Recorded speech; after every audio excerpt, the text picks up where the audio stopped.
Cheat day के बाद क्या किया जाए? क्या होता है चीट डे? उससे क्या दिक्कत आती है? आपकी जो डाइट अच्छी भली चल रही थी उसमें क्या प्रॉब्लम आ सकती है? चीट डे कब लेना चाहिए? चीट डे क्यों नहीं लेना चाहिए? क्या होता है चीट डे? हाय गाइस, मेरा नाम रविंदर सेन है। मैं हेल्थ कोच हूँ। मैं लोगों को हेल्प करता हूँ तंदुरुस्त होने में, सिर्फ घर के खाने में चेंजेस से, न्यूट्रिशन से। और मेरा मिशन है लोगों को तंदुरुस्त रखना घर के खाने से, और सही इंफॉर्मेशन ढूंढना और लोगों तक लेके आना ताकि वो गलत इंफॉर्मेशन का शिकार ना हो और तंदुरुस्त रहें। और आज का डिस्कस करने वाला सब्जेक्ट है, बहुत इंपॉर्टेंट सब्जेक्ट है, चीट डे। अब क्या होता है, आप एक अच्छी भली डाइट रिजीम फॉलो कर रहे हैं। डाइट है, एक प्रोग्राम है जो आप फॉलो कर रहे हैं जिसमें स्ट्रिक्ट डिसिप्लिन है। अब लोग क्या करते हैं, शादी पे जाते हैं, कोई बर्थडे पार्टी आ गई, कुछ त्योहार आ गया और उनसे रहा नहीं गया, और वो कर लेते हैं चीट, और उसको बोलते हैं चीट डे। कुछ लोग मांगते हैं अपने डाइटिशियन से, अपने न्यूट्रिशनिस्ट से, अपने हेल्थ कोच से, क्या मुझे चीट डे मिल सकता है? अब पहली बात, चीट डे है क्या? तो लेट्स से आप एक बहुत ही स्ट्रिक्ट रिजीम पे थे, मगर आपने क्या किया, कल आपने खा लिए समोसे, गुलाब जामुन और बर्थडे केक। पूरा चीट डे हो गया, पूरा प्रोग्राम हेवार, गड़बड़, सब गड़बड़। अब ये किया क्यों, उसके पीछे एक कारण है, मगर इसका नुकसान क्या होगा? आप एक प्रोग्राम जब शुरू करते हैं, आपको 5 से 7 दिन लगते हैं उस प्रोग्राम में एंटर करते हुए। और अगर पहले ही 5-7 दिन में आपने चीट डे कर लिया तो 5-7 दिन और लगेंगे। मगर लेट्स से आप 3-4 हफ्ते से उस प्रोग्राम में थे और आपने कर लिया चीट डे, फिर आपके 2 या 3 दिन कम से कम दोबारा उस चीट को रिकवर करने में लग जाएंगे। समझिए होता क्या है, जब आप कोई प्रोग्राम पे, जैसे लो कार्ब, हमारा प्रोग्राम है लो कार्ब, अच्छा प्रोटीन और good amount of oils and fat खा रहे हैं, आपकी बॉडी एक कंडीशन में आ जाती है जहाँ पे ग्लूकोज कम है और वो कीटोसिस में है, हेल्दी कीटोसिस, वो एक वर्जन है। अब आप जब चीट करते हैं, आपकी बॉडी दोबारा ग्लूकोसिस में, जहाँ के ग्लूकोज से एनर्जी बन रही है, उसमें जाने की कोशिश करती है, तो कीटोसिस टूट जाता है। नुकसान क्या, मेहनत वाले 3 दिन एक्स्ट्रा ऐड हो गए। दोबारा बॉडी को वो कार्बोहाइड्रेट्स प्रोसेस करके खत्म करने पड़ेंगे, फिर हेल्दी कीटोसिस में आएगी। याद रखिएगा, मैं कीटो डाइट में इंटरेस्टेड नहीं हूँ। कीटो डाइट बहुत गलत तरीके से मिसअंडरस्टूड की जाती है और समझी जाती है। उसमें बहुत गड़बड़े हो सकती हैं, kidney stones, gall bladder stones. हम healthy version of ketosis follow करते हैं, जिसमें बॉडी फैट को यूज कर रही है एनर्जी बनाने के लिए और अपने आप को रिपेयर कर पा रही है। कीटो डाइट में बॉडी रिपेयर नहीं कर रही, उल्टा गड़बड़ हो जाती है, लोगों को दिक्कत आ जाती है, बाद में सारी प्रॉब्लम, डॉक्टरों के जाना पड़ता है, ऑपरेशन करवाना पड़ता है। हम ऐसी चीजों में इंटरेस्टेड नहीं है। तो अब हुआ क्या, लेट्स से आपने अच्छा भला, ब्लड शुगर लो थी, 70 के 80 और बीच में रहती थी, और आप 2 मील्स अ डे पे थे या 3 मील अ डे पे थे, मगर आपने एक दिन कर ली चीटिंग। उस चीटिंग ने आपकी ब्लड शुगर से सीधा, जो 70 पे थी, 270 या 300 पे ले गई। आपको नहीं पता लगा कि आपको शुगर नहीं है। अब इस ब्लड शुगर को बॉडी को हैंडल करना पड़ता है, उसको कहीं स्टोर करना पड़ता है, उसको कहीं यूज करना पड़ता है। और अगर आप एक्सरसाइज कम करते हैं या फिर आपकी स्टाइल सेडेंट्री है, तो 3 दिन भी लग सकते हैं इसको हैंडल करने के लिए। मगर हमारे पास एक तरीका है, अगर आपसे चीट डे हो गया, वैसे होना नहीं चाहिए, बहुत स्ट्रिक्ट हूं इस मामले में मैं, अगर हो गया तो उसका किया क्या जाए?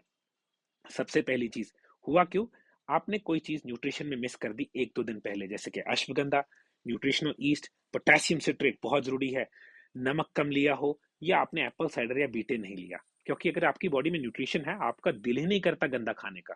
अब अगर आपने खा लिया, अगले दिन सुबह उठ के मैं सबसे पहले क्या लूंगा, एप्पल साइडर विनेगर का ड्रिंक, कम से कम 2 बार, पहले एक बार उठते साथ और उसके 1-1.5 घंटे के बाद मैं लूंगा कम से कम 2 बार ग्रीन टी। फिर मैं कोशिश करूंगा कि मैं हंगर की उस स्टेज तक जाऊं, पहले तो आप उठेंगे, आपको थोड़ी देर बाद हंगर लगेगी, वो हंगर चलेगी, कुछ नहीं खाना क्योंकि ब्लड शुगर ठीक हो रही है। फिर आपको हंगर लगनी बिल्कुल बंद हो जाएगी, चाहे उसको 6-8-10 घंटे लग जाए। यूजुअली अगर आप 10-11 बजे खाते थे, उस दिन आपको 4-5 बजे तक नहीं खाना। क्यों? क्योंकि जो ब्लड शुगर बढ़ाई थी उसको डाउन करना है। जब वो डाउन हो जाएगी, जब आपको लगे कि अरे यार, हंगर बहुत बुरी तरह लगी, चलती रही, लगती रही, लगती रही, फिर बिल्कुल खत्म हो गई, फिर उसके बाद प्रॉपर थोड़ी सी हंगर वाली, प्रॉपर जैसे अच्छी हंगर लगी, सेकंड वाली, उस पे खाना खाऊंगा।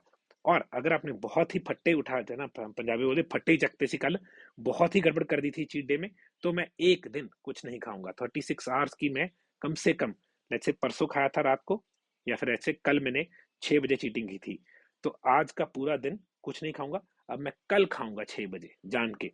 48 आवर्स या 36 आवर्स की कम से कम मैं फास्टिंग करूंगा। उस फास्टिंग में ऑफकोर्स न्यूट्रिशनल ईस्ट ले सकते हैं, पोटेशियम सिट्रेट ले सकते हैं, अश्वगंधा ले सकते हैं। और एक और चीज है, अगर आप डायबिटिक हैं या नहीं भी हैं, बर्बरिन आपकी ब्लड शुगर को वापस नीचे ले आ सकती है। तो अगले दिन सुबह उठते ही अगर आप एप्पल साइडर के साथ बर्बरिन ले लेंगे, वो भी हेल्प होगी। तो लेट्स से चीटिंग कल की थी, सुबह उठ के एप्पल साइडर नींबू नमक वाला ड्रिंक, उसके कुछ घंटे बाद लेट्स से ग्रीन टी, फिर एक और घंटे बाद drink Apple cider green tea वाला। जो पहला एप्पल साइडर वाला ड्रिंक था उसके साथ 2 बर्बरिन ले लेंगे तो अच्छा रहेगा। फिर दूसरे एप्पल साइडर के 1 डेढ़ घंटे के बाद ग्रीन टी। फिर मैं नींबू पानी पीऊंगा दिन में कम से कम 3-4 बार। क्यों? क्योंकि नींबू जो बॉडी में एक्सेसिव फैट है ना, जो कि कार्बोहाइड्रेट से आता है फैट गंदे वाला, उसको ऑफ करने में, उसको जैसे हम बोले कि ग्रीस को उतारने में काम करता है। तो मैं कोशिश करूंगा या तो पूरा दिन ना खाऊं, या कम से कम शाम तक वेट करूं 4-5-6 बजे तक खाने के लिए। अब पहली चीज, चीट डे करना क्यों नहीं चाहिए? अरे भाई, आप अपने दोस्त नहीं हो क्या? कोई अगर आप लेट्स से गर्लफ्रेंड बॉयफ्रेंड है, ये बॉयफ्रेंड गर्लफ्रेंड को चीट करता है तो क्या अच्छी बात है? एक हस्बैंड वाइफ को चीट कर सकता है? नहीं कर सकते चीजें। अगर ये नहीं कर सकते तो सबसे बड़ा दोस्त तो आपका खुद आप हो। आप अपने आप पे चीट क्यों करते हो? नेक्स्ट चीज, अगर आपने चीट की है तो आपको उसी दिन, जिस दिन चीट किया एप्पल साइडर विनेगर, उस दिन भी पीना चाहिए। और दूसरी चीज, उसी दिन एक्सरसाइज या सैर करनी चाहिए। मैं बताता हूँ मैं शादी ब्याह कैसे जाता हूँ, एक तरीका है, मैं खाना खा के जाता हूँ, एप्पल साइडर पी के जाता हूँ। तो उससे क्या होता है, क्योंकि मैं फुल भर के गया हूँ, मुझे वहां उल्टे सीधे खानों देख के टेम्पटेशन नहीं होती। ऐसा नहीं है मैं शादी ब्याह पे खाता नहीं हूँ, मगर मैं वहां पे चूज कर सकता हूँ कि मेरी डाइट के हिसाब से क्या चीज है। तो सबसे पहली चीज है संयम, नियंत्रण, खुद पे नियंत्रण रखना, खुद पे संयम रखना सीखिए। अगर आप नहीं कर पा रहे, आप अपने कोच की मदद लीजिए। अगर आपका कोच नहीं कर पा रहा तो आपके कोच को बात समझ नहीं आ रही, आपको कोच बदलने की, या प्रोग्राम गलत है आपके लिए। अगर आपको बहुत क्रेविंग हो रही है, हमारे प्रोग्राम की पहली खासियत है तीसरे से चौथे दिन क्रेविंग्स और बिना बात की भूख मर जाती है, एपेटाइट कम हो जाती है, क्योंकि आपकी बॉडी में फैट है। तो अगर आपको प्रोग्राम सही नहीं है तो भी क्रेविंग्स हो सकती हैं और आप चीट कर सकते हैं। अगर आपके प्रोग्राम में सही न्यूट्रिशन नहीं है तो भी आप चीटिंग की और क्रेविंग्स होती हैं। तो प्रोग्राम सही होना चाहिए। उसका ग्रेडियंट है, ग्रेडियंट होता है धीरे धीरे, सीढ़ी दर सीढ़ी। हमने एकदम से छलांग नहीं लगानी। तो वो लोग जब एकदम से छलांग ला देते हैं ना कि पहले दिन 3 दिन का फास्ट कर लेंगे, नहीं, ऐसी चीज नहीं करनी। हमने सीढ़ी दर सीढ़ी नीचे उतरना है और हमने ये समझना है कि हमारी बॉडी को क्या जरूरत है।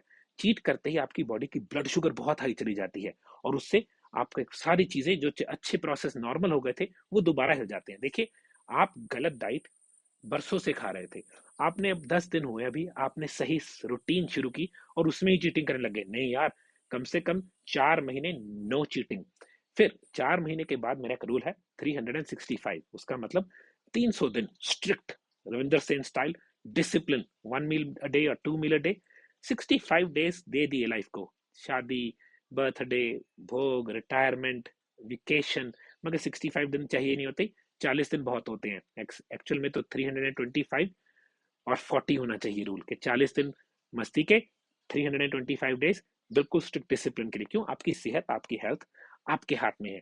तो पहली चीज तो चीट डे क्या है, जब हमने प्रोग्राम से ऑफ गलत चीजें, गंद मंद खा लिया, जंक खा लिया, कार्बोहाइड्रेट्स खा लिए, चीनी खा ली, ये चीट डे है।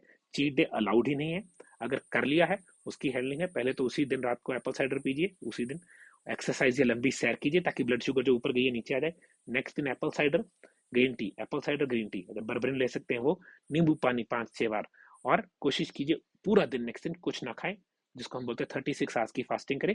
फिर अगले दिन प्रॉपर जब भूख लगे तब सैलड, प्रोटीन, फैट जैसे हम खाते हैं वैसे खाएं। पर वहां तक पहुंचना ही नहीं चाहिए आपको। अगर आपका कोच अच्छा है, आप स्ट्रिक्ट हैं, आप डिसिप्लिन है, आपको ये जरूरत ही नहीं होनी चाहिए। मगर चीट डे बिल्कुल ओके नहीं है। I am not allowing any one any cheat days. हमारी सेहत में कोई चीट नहीं है। क्या हम ऐसे कर सकते हैं कि 2 दिन बीमार हो जाऊं, ठीक है, बाकी हफ्ता ठीक रहूं? ये भी तो चीटिंग हुई। नहीं, ये चीटिंग ओके नहीं है। तो पहली चीज तो ऐसी बात ही नहीं करेंगे और सेहत ठीक रखेंगे। तो जैसे मेरा गोल है आपको तंदुरुस्त रखना, आपको सही नॉलेज ला के देना और आपको दवाइयों सर्जरी से बचाना। इसमें चीट डे का कोई भी, जैसे बोलेंगे, कोई गुंजाइश नहीं है। तो चीट डे मत करें, पहली एडवाइस तो यही है। और प्लीज चैनल को लाइक और सब्सक्राइब कीजिए। मैं अब लाइव दोबारा शुरू कर चुका हूँ। मैंने पंजाबी सीरीज भी निकाली है, पंजाबी सीरीज की वीडियो एक आएगी सुबह और शाम को आएगी हिंदी वीडियो, ऐसे कोशिश करूंगा। तो और मैं चाहता हूँ आप कोच बने। अब मैं साउथ अफ्रीका हूँ, 3 महीने में हमें जब वापस आऊंगा मुझे कोचेस चाहिए। हमने अपने काम को बहुत एक्सपेंड करना है, तो you can be part of my team. तो उसके लिए आपको कोच बनना पड़ेगा ताकि हम आपको, अगर आपकी परफॉर्मेंस अच्छी है, आपको अपने साथ जोड़ सके।